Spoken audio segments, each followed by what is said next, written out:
Faith over fear. Lahat tayo ay merong takot sa buhay. At ang takot ay ginawa ng Diyos to be a signal for danger. Pero ang manatili sa takot ay hindi disenyo ng Diyos para sa'yo. Ang sabi ni Nick Vujicic, isang taong walang paa at walang kamay, pain is pain, broken is broken, fear is the biggest disability of all. It will paralyze you more than being in a wheelchair. Tulad ng taong ito na nakaranas ng napakatinding pagsubok sa buhay, hindi niya hinayaan na maging alipin siya ng takot. Because faith brings freedom while fear brings bondage. Pag-uusapan natin ulit ngayon ng storya ni Prophet Elijah, pero this time, ang tanong, paano nga ba siya nakaalis mula dun sa kanyang sitwasyon ng fear, anxiety, and depression? Samahan niyo po ako sa pag-aaral natin ngayon. And sabi ni Jesus in Matthew 17:20, if you have faith as small as a mustard seed, you can say to this mountain, move from here to there, and nothing will be impossible for you. Faith allows us to move forward. Kahit napakaliit lang ng pananampalataya na yan, kasing liit ng buto ng mustasa, basta totoong-totoo at ikaw ay naniniwala sa kayang gawin ng Diyos, tutulungan ka ng Diyos sa mga bundok-bundok mong pagsubok na kinakaharap. Pero minsan, kahit gaano kakatibay sa Panginoon, there will still be trying times and down moments of your life. Because spiritual highs does not exempt us from emotional lows. Ito yung nangyari kay Prophet Elijah. Narinig na natin yung kwento ni Prophet Elijah nung siya ay na-depress. Kung hindi mo pa narinig yun, punta ka dito sa video na to, panoorin mo mamaya. To give us a short background, in 1 Kings chapter 17, si King Ahab at si Queen Jezebel ang nagahari sa buong kingdom ng Northern Israel. At medyo pangit yung paghahari nila, malupit, at pinasasamba nila yung mga tao kay Baal. Dahil doon ginamit ni God itong si Elijah para ituwid ang pamamaraan ng kanilang pagsamba at bumalik ang mga tao sa pagsamba sa tunay na Diyos.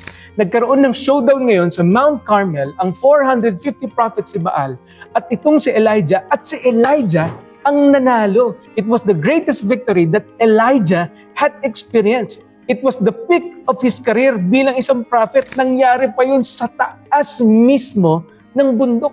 Grabe yung tagumpay na binigay sa kanya ng Panginoon. But on the next chapter, Elijah was depressed. Ano nangyari, Pastor? Dahil nabalitaan ito ni Reyna Jezebel mula kay King Ahab na ang lahat ng kanyang propeta ay natalo, ang gusto nilang gawin ay patayin din itong si Prophet Elijah. At sa 1 Kings chapter 19, pinagbantaan nila si Prophet Elijah na papatayin nila at gagawin nila ang lahat para magawa ito. Kaya itong si Prophet Elijah ay natakot. Natakot siya dito sa reyna na to. At nung siya ay natakot, para bang hindi natatapos yung mga pagsubok na pinagdadaanan niya, siya ay pumunta sa ilang. Ang sabi ng 1 Kings 19 verse 3-4, Elijah was afraid. He ran for his life. When he came to Beersheba in Judah, he left his servant there, while he himself went a day's journey into the wilderness. He came to a broom bush, sat down under it, and prayed that he might die. I've had enough, Lord. He said, take my life. I am no better than my ancestors. Makikita natin dito ang 5 senyales ng depression na pinagdadaanan ni Elijah. Number 1, fear and anxiety. Ang sabi ng Bible, he was afraid and he fled. Natakot siya. Punong-puno ng alalahanin yung puso niya. Punong-puno ng takot yung isipan niya. Hindi niya alam kung anong gagawin, kaya nagpagala-gala siya sa wilderness. Ang pangalawang nangyari dito, he isolated himself. Ang sabi ng Bible, humiwalay siya mula sa kanyang lingkod. Di ba ganyan tayo kapag sobrang nalulungkot tayo? Gusto lang natin mapag-isa. Ito yung nangyari kay Elijah. Naglakad siyang mag-isa sa kawalan. Hindi niya alam kung saan siya pupunta. Basta gusto niya lang mag-isa. Ayaw niya nang meron siyang kausap.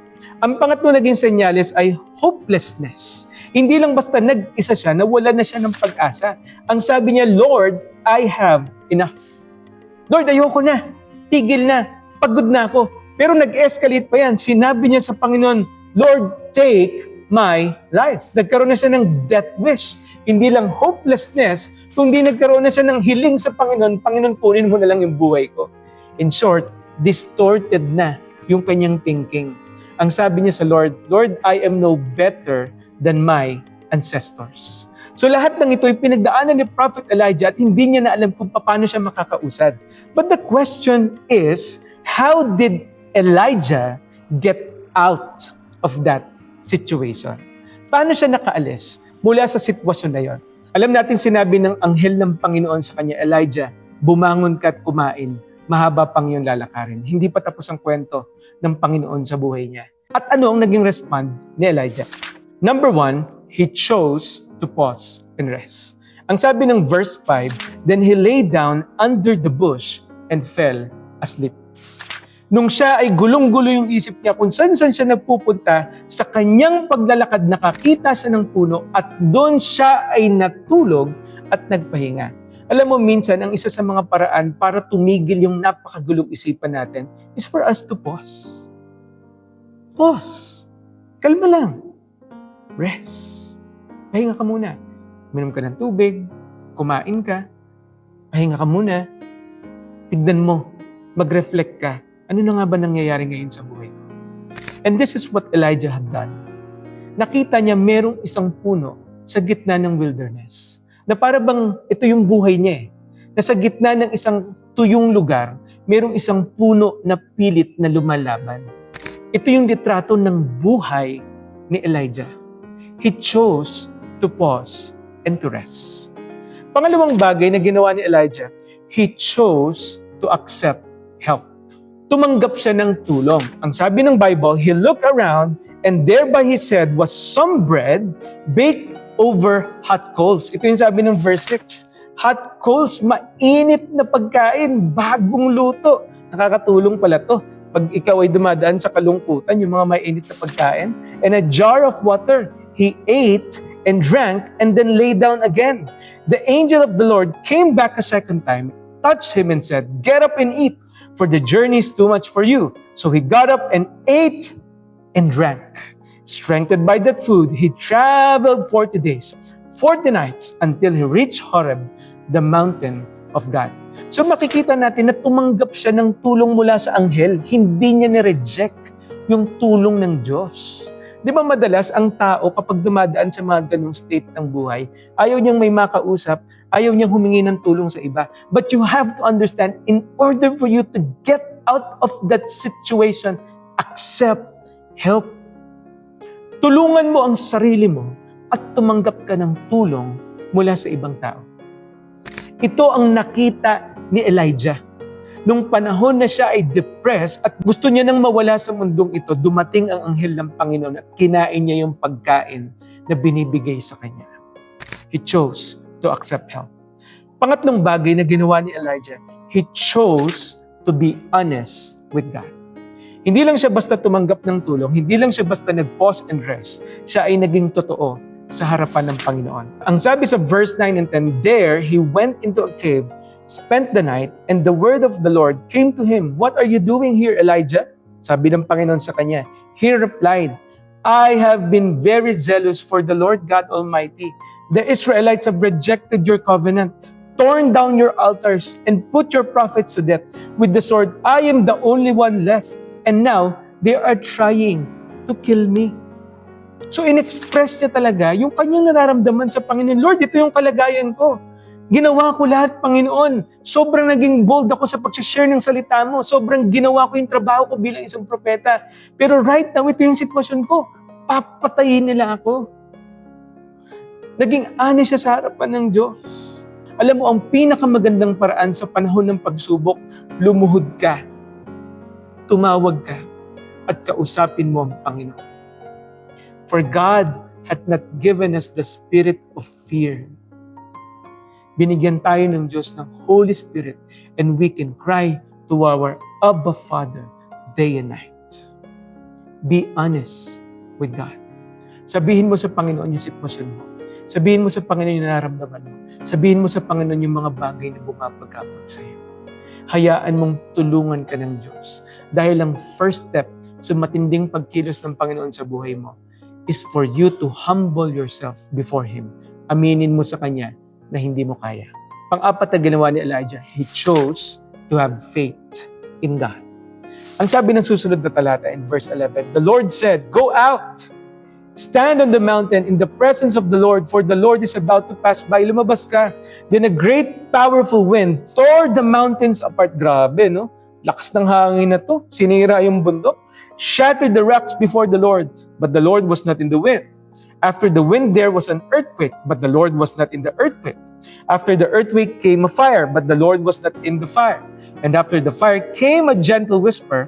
When Elijah heard it, he pulled his cloak over his face and went out and stood at the mouth of the cave. Then a voice said to him, "What are you doing here, Elijah?" Tapos sabi sa verse 18, "I reserved 7,000 in Israel, all whose knees have not bowed down to Baal and whose mouths have not kissed him." Yung akala ni Elijah na nag-iisa na lang siya sumasamba sa Panginoon, binali ng Panginoon yun. Elijah, ito ang katotohanan. Merong 7,000 tao sa Israel na hindi sumamba kay Baal. Hindi ka nag-iisa.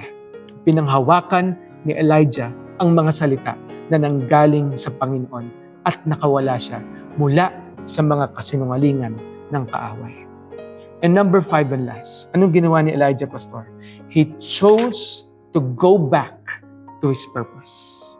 Bumalik siya sa pagkakatawag, sa plano, sa kalooban ng Panginoon sa buhay niya. Ang sabi ng verse 19, so Elijah went from there and found Elisha. Nagkaroon pa siya ng successor. Nagkaroon siya ng disciple, son of Shaphat. He was plowing with 12 yoke of oxen, and he himself was driving the 12th pair. Elijah went up to him and threw his cloak around him. So dito makikita natin na nagpatuloy si Elijah sa kanyang calling sa Panginoon. Bumalik siya pagkatapos ng defeat, pagkatapos ng trials, pagkatapos ng lahat ng pinagdaanan niya. He chose to go back to his purpose. Hindi siya nanatili sa takot, hindi siya nagpaalipin sa kasinungalingan ng dyablo. Siya ay bumangon, siya ay kumain, at pinanghawakan niya ang salita ng Panginoon. Patuloy siyang lumakad at bumalik siya sa kalooban ng Diyos para sa buhay niya. At alam niyo ang nangyari, itong nakaka-amaze sa lahat. In 2 Kings chapter 2 verse 11, the Bible says, as they were walking along and talking together, si Elijah at si Elisha, suddenly a chariot of fire and horses of fire appeared and separated the two of them. And Elijah went up to heaven in a whirlwind. Hindi naranasan ni Elijah ang kamatayan. Siya ay kinuha ng Panginoon at dinala siya sa kalangitan. Yung kinatatakutan ni Elijah ay hindi nangyari. Pinuno ng Panginoon ng pag-asa ang buhay ng propetang ito. He chose to pause and rest. He chose to accept help. He chose to be honest with God. He chose to have faith in God. And he chose to go back to his purpose. Kapatid, dumadaan ka ba sa same situation ngayon ni Elijah? Sana ay makatulong sa iyo ang salita ng Panginoon at ang kwento ng taong ito kung paano siya nakaalis sa fear, anxiety, and depression. Magagawa natin ito lahat sa biyaya ng Panginoon. God bless po sa bawat isa, and may this lesson be a challenge and blessing to all of you.